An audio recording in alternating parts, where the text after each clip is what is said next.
Yevlax sakini tərəfindən Kanal 21-in redaksiyasına daxil olan müraciətdə Ağciyər Xəstəlikləri Mərkəzinin Yevlax Regional Xəstəxanasının baş həkimi Mirrəhim Mirdamətoğlu Nəbiyev barəsində ciddi iddialar səsləndirilib. Şikayətçinin sözlərinə görə 2025-ci ilin 23 iyul 26 avqust tarixləri arasında Mirrəhim Nəbiyev 13 nəfər iş axtaranı xəstəxanaya çağıraraq öz şəxsi maraqları naminə onları bir ay ərzində əmək müqaviləsi olmadan qanunsuz əmək istismar edərək pulsuz işlədib.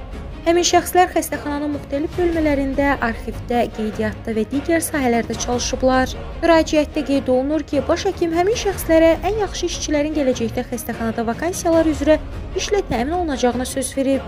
Lakin müddət bitdikdən sonra bildirilib ki, güya xəstəxanada heç bir vakansiya yoxdur.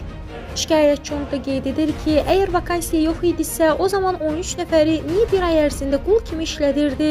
Hər həftə imtahan keçərək bizi stres altında saxlayırdı, hətta bizi vərəm xəstələri ilə təmasda saxlayırdı.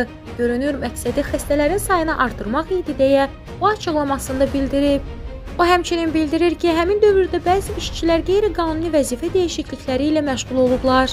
Məsələn, xadimə ştatında olan şəxs katibə kimi, arxivdə və qeydiyyatda çalışan kimi fəaliyyət göstərib. Şikayətçi deyir ki, məsələ ilə bağlı təbibə və Ağciyər Xəstəlikləri Mərkəzinə müraciət edib, lakin indiyə qədər heç bir cavab verilməyib. Onun sözlərinə görə, baş həkimin fəaliyyətindən narazı olan 5 nəfər əməkdaş da işdən çıxarılıb. Hazırda onların bəziləri rayon prokurorluğuna və baş prokurorluğa şikayət ünvanlayıb.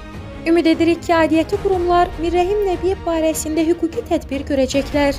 Sonda Kanal 21 olaraq onu da qeyd edək ki, səsləndirilən iddialarla bağlı heç bir məsuliyyət daşımırıq və qarşı tərəfində mövqeyini işıqlandırmağa hazırıq.